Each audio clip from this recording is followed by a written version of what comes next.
मी विकास Shinde YouTube चॅनलवर आपलं सर्वांचं स्वागत आहे. आज आपण जिल्हा धाराशिव, तालुका भूम या ठिकाणी एक आगळ्या वेगळ्या विषयावर चर्चा करण्यासाठी आलेलो आहोत. तर चर्चा करण्याचा विषय म्हणजे जे महाराष्ट्रामध्ये आरक्षण अबकड ह्याच्याबद्दल मोर्चे प्रतिमोर्चे निघत आहेत. त्याबद्दल आपल्यासाठी चर्चा करण्यासाठी ॲडव्होकेट हृदयानंदन सुकाळे, पुन्हा ते अध्यक्ष वकील भूमंडळाचे अध्यक्ष आहेत व सरांना एक पार्श्वभूमी आहे, एक चळवळीची पार्श्वभूमी आहे. त्यांनी राष्ट्रीय बहुजन समाज पार्टीमध्ये त्यांनी काम केलेलं आहे. या ठिकाणी भूम या ठिकाणी ज्यावेळेस महाराष्ट्रामध्ये काशीरामजी साहेब येत होते त्यावेळेस या ठिकाणी त्यांच्या घरी त्यांनी भेटी दिलेल्या आहेत. तर आपण जास्त वेळ न दवडता आपण वकील साहेबांची चर्चा करूया. जय भीम. जय भीम साहेब. सर, आज जे महाराष्ट्रामध्ये आरक्षणाचं अबकड म्हणजे चालू आहे, मोर्चे प्रति मोर्चे.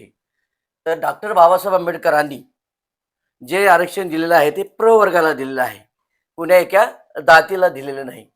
तर ही मागणी जी आहे की आम्हाला एससीच्या ह्याच्या कोट्यामधून आलं करून आम्हाला एक सेपरेट आरक्षण द्या, हे कितपत योग्य आहे? जर संविधानाच्या दृष्टीने जर विचार केलेला आहे आणि मी कायद्याचा अभ्यासक असल्याने ही जी मागणी जी आहे ती खूप चुकीची आहे. तर चुकीची का? तर आपण म्हणलं की भारतीय संविधानामध्ये जे आरक्षण दिलेलं आहे ते प्रवर्ग निर्माण केले. एससी प्रवर्ग निर्माण केला, एसटी प्रवर्ग निर्माण केला आणि ओबीसी प्रवर्ग निर्माण केला. म्हणजे प्रवर्गाला आरक्षणाची तरतूद आहे. आणि भारतीय राजघटनेमध्ये आर्टिकल 16(4) म्हणजे आपण कलम म्हणतो त्याला, कलम 16(4) मध्ये प्रतिनिधी रिप्रेझेंटेशन असा शब्द वापरलेला आहे. म्हणजे ज्या अल्पसंख्याकाचे, ज्या मागासवर्गीय समाजाचे, ज्यांना पुरेसं प्रतिनिधित्व नाही अशा लोकांना प्रतिनिधित्व देण्यासाठी हे आरक्षणाची संकल्पना बाबासाहेबांनी आणली. आणि भारतीय राज्यघटनेच्या आर्टिकल 16(4) नुसार हे आरक्षण दिलं गेलं. तर मुळात आपला प्रश्न असा आहे की हे चुकीचे आहे की बरोबर आहे? जर भारतीय संविधानाच्या नुसार भारतीय संविधान हा भारतातला सर्वोच्च कायदा आहे, म्हणजे इतर जे कायदे आहेत ते त्याला पूरक असायला पाहिजे. संविधानाला सर्वोच्च कायदा असल्यामुळे ही जी मागणी आहे ती अत्यंत चुकीची आहे, संवैधानिक नाही, संविधानाला धरून नाही. त्यामुळं माझं मत असं आहे की राजकीय भारतीय संविधानाला छेद देणारी आहे, त्याला विरोध करणारी आहे, म्हणून चुकीची मागणी आहे असं माझं मत आहे. अच्छा, तर आता आपल्या भारतामध्ये काही ठिकाणी झालेला आहे. पंजाबमध्ये घ्या, त्या ठिकाणी सुद्धा आपल्या महाराष्ट्रासारखंच त्यावेळेस बी असं तिथं 2 जातीमध्ये ते निर्माण झाली होती. त्यामुळे त्या ठिकाणी सुद्धा पंजाबमध्ये हे केलेलं आहे. पण ते केल्यानंतर तिथं त्या मधली लोक तिथं भेटत नाही. तर ते त्या उमेदवार भेटला नाही त्या प्रवर्गाचा, तर खुल्या जागेतील प्रवर्गाला उमेदवाराला संधी देण्यात आली. परंतु 1990 नंतर महाराष्ट्रामध्ये तसा ऍक्ट पास केला आणि खुल्या वर्गाला प्रवेश देण्यास एससी वर्गातून बंदी आणली गेली. त्यामुळं महाराष्ट्रामध्ये एससी प्रवर्ग किंवा एसटी प्रवर्गाच्याच जागा भरल्या जातात. तर मुळातच ही अ ब क ड ही संविधानाच्या विरोधात आहे. तर मुळात हे सरकार जे आहे 2014 पासून जे सरकार आलेलं आहे त्या सरकार हे मुळात संविधानाला मानत नाही आणि संविधानाच्या माध्यमातून या देशावर सत्ता मिळवलेली आहे आणि सत्ता मिळवून ते हुकुमशाही संविधानाच्या माध्यमातून गाजवत आहे. तर कशी? तर कारण की भारतीय राज्यघटनेत जे जे कायदे आहेत त्या कायद्याला छेद देण्याचं काम या सरकारने केलेलं आहे. आता अ ब क ड चा विषय आहे तो भारतीय राज्यघटनेच्या कुठल्याही आर्टिकल मध्ये नमूद नाही. आता अशी हे सर्व आमच्या मातंग बांधवाची मागणी आहे की सुप्रीम कोर्टाने सांगितलेलं आहे या देशामध्ये सर्वोच्च आपण ज्याला सुप्रीम कोर्ट म्हणतो, परंतु लोकशाहीमध्ये सर्वात सुप्रीम जे आहे बरोबर आहे, ती संसद आहे, सुप्रीम कोर्ट नाही. जर एखादा निर्णय सुप्रीम कोर्टाने जर चुकीचा घेतला असेल तो तो निर्णय त्याचा कायदा रद्द करण्याचा अधिकार माननीय संसदेला आहे. जर यापूर्वी राजीव गांधीच्या काळामध्ये काँग्रेसच्या काळामध्ये एक शहाबानू नावाची केस खूप गाजली होती. तर सुप्रीम कोर्टाने मुस्लिम व्यक्तीला महिलाला पोटगी मंजूर केली होती आणि देशामध्ये त्याच्या अगेन्स्ट खूप म्हणजे सुप्रीम कोर्टाच्या अगेन्स्ट विरोध झाला होता.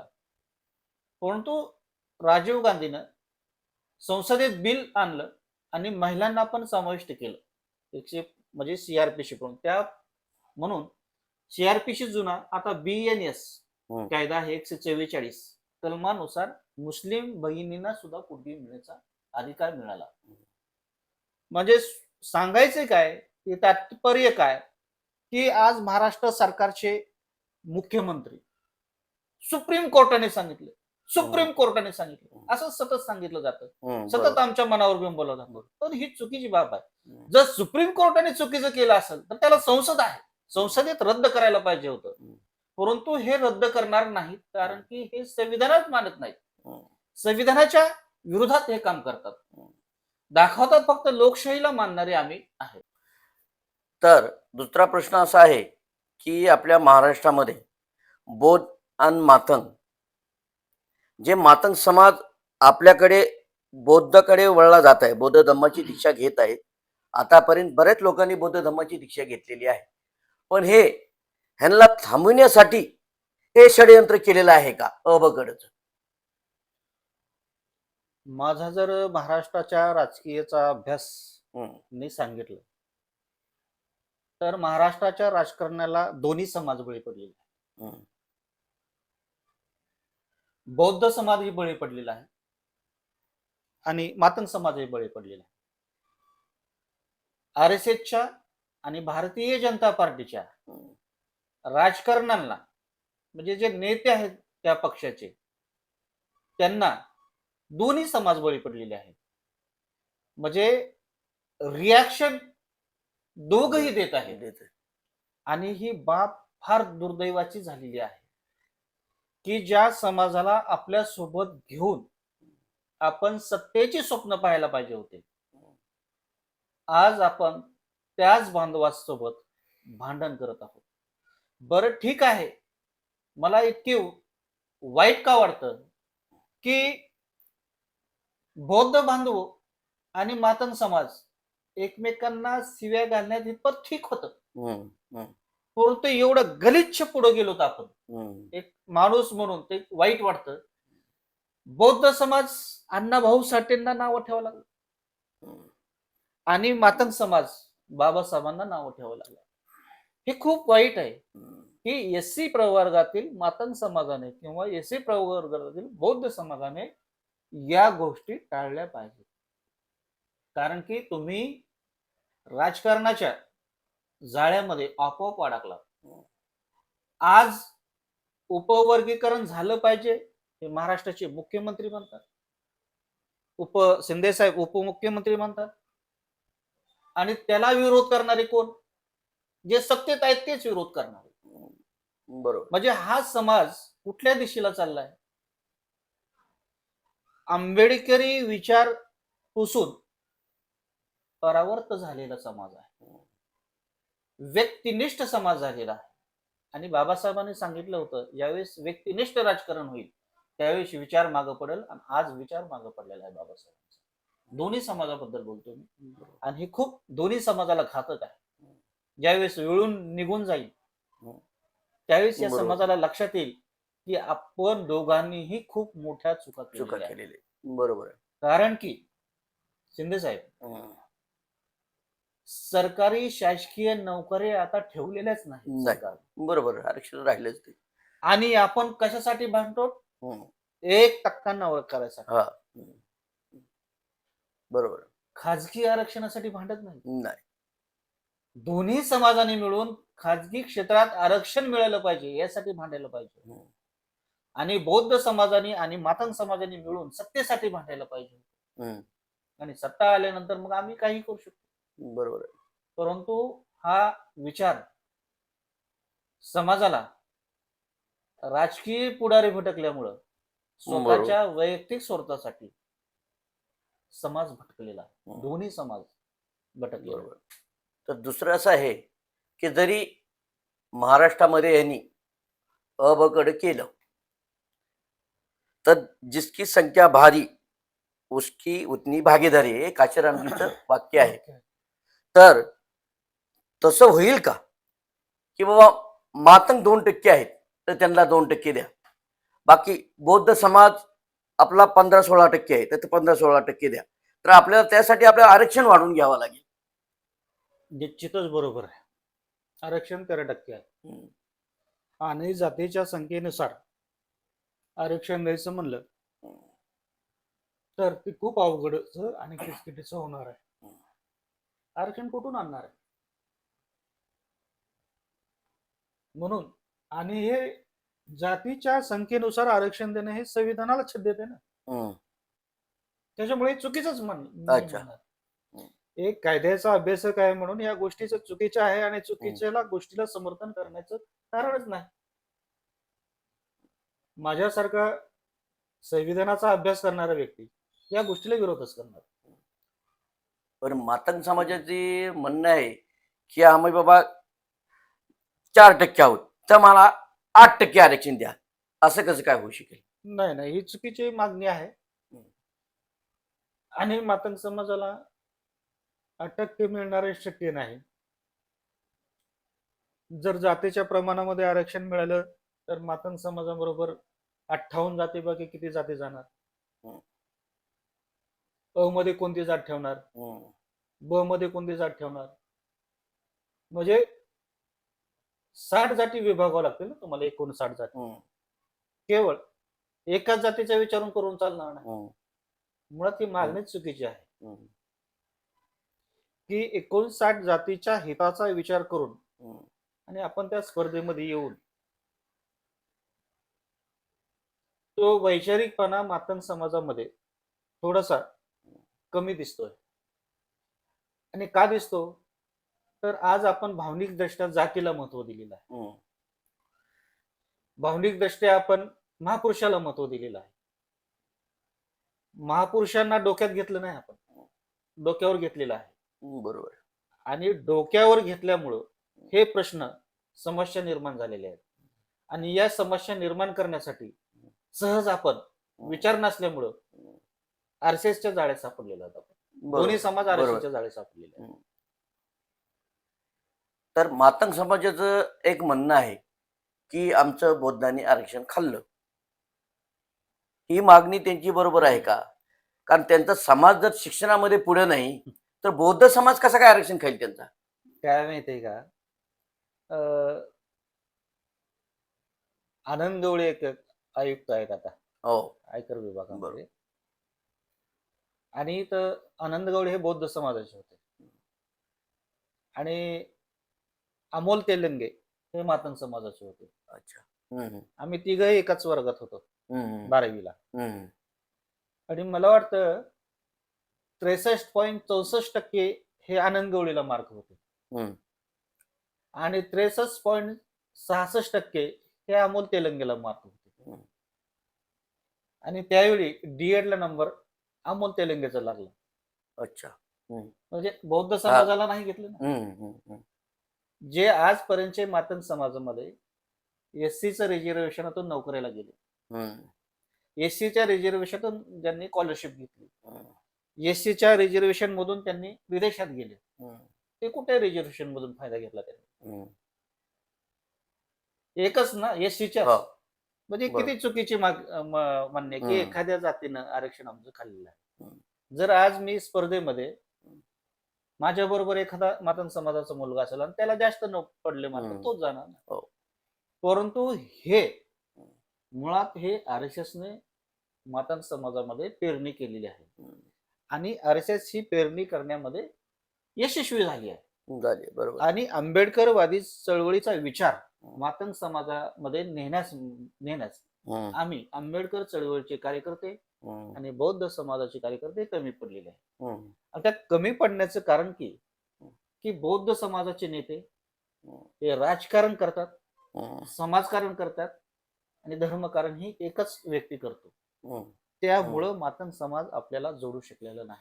हम्म, कारण की मातंग समाजाला वाटतं की आम्हाला धर्मांतरच कडे नेतात का, हम्म, म्हणून ते राजकीय चळवळीला सुद्धा हम्म, आमच्या बरोबर नाहीत.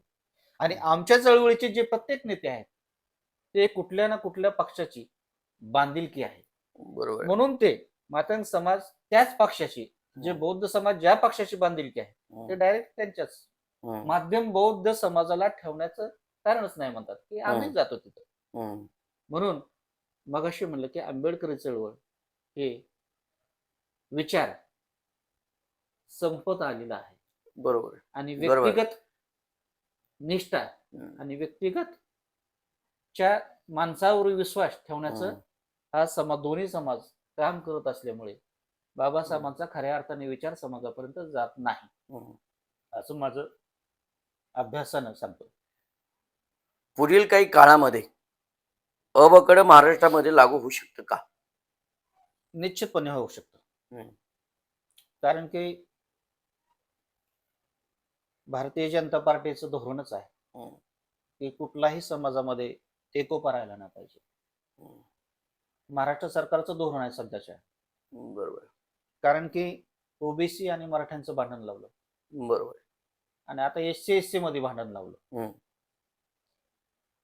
कारण की त्यांची सत्ता टिकवण्यासाठी या गोष्टी त्यांना करणं आवश्यक आहे. पण त्याला आम्ही बळी पडलेली माणसं आहेत. फार दुर्दैव आहे, ज्यावेळेस भाऊ भांडतात त्यावेळेस कोणाला आनंद होत नाही, दुःख वाढतं. परंतु भांड्यापर्यंत आम्ही आमच्यातच शिवीगाळपर्यंत, पण महापुरुषांना पण आता बदनामी करायला लागलो आम्ही, हो, बरोबर. दोन्ही समाज. तर जसं तुम्ही म्हणाले की मराठा ओबीसी मध्ये यांनी भांडणं लावली, तसंच एससी मध्ये बौद्ध आणि मातंग ह्याच्यामध्ये बी त्यांनी आरक्षणाच्या मुद्द्यावर भांडणं लावलेली आहेत. तर ह्यांचा मला वाटतं हे डाव तर नाही आरक्षण रद्द करण्यासाठी भारतामध्ये. बरोबर आहे ना, आरक्षण ठेवलेच कुठं? हम्म, माझं म्हणणं आहे की 1% नोकऱ्या जर आहेत तर आरक्षण राहिलंच कुठं? सगळे बरोबर. खाजगीकरण केलेलं आहे. हे जहागीरदारी पहिले होते, जहागिरीच आणलेली आहे त्यांनी. हो. हे संस्थानिक केलेले आहेत, ऊसतोड ऊस कारखाने केलेले आहेत. याच्यात काय आरक्षण आहे का? हम्म, मातंग समाजाचा एखादा कारखाना आहे का? हम्म, बौद्ध समाजाच्या व्यक्तीचा कारखाना आहे का? नाही. जशा डी.वाय. पाटीलच्या संस्था आहेत, शैक्षणिक संस्था, सिंहगड इन्स्टिट्यूट नवलेचं आहे, हम्म, तसं आमचं कुठं आहे दोन्ही समाजाचं? नाही. आम्ही तुकड्यासाठी भांडायला लागलो, हम्म, भाकरीच्या तुकड्यासाठी भांडायला लागलो आम्ही. हम्म, आम्हाला दूरदृष्टी नाही हम्म, आमच्या दोन्ही समाजाला. आम्ही भांडलं कशाला पाहिजे होतं?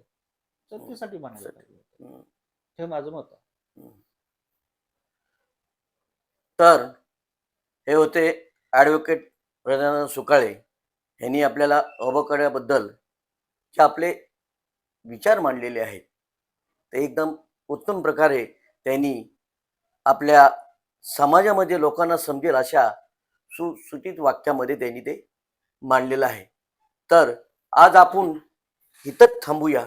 तर पुढल्या भेटीमध्ये लवकरच आपण आगळ्या वेगळ्या विषयावर भेटूया. नमो बुद्धाय. जय भीम सर. जय भीम. नमो बुद्धाय.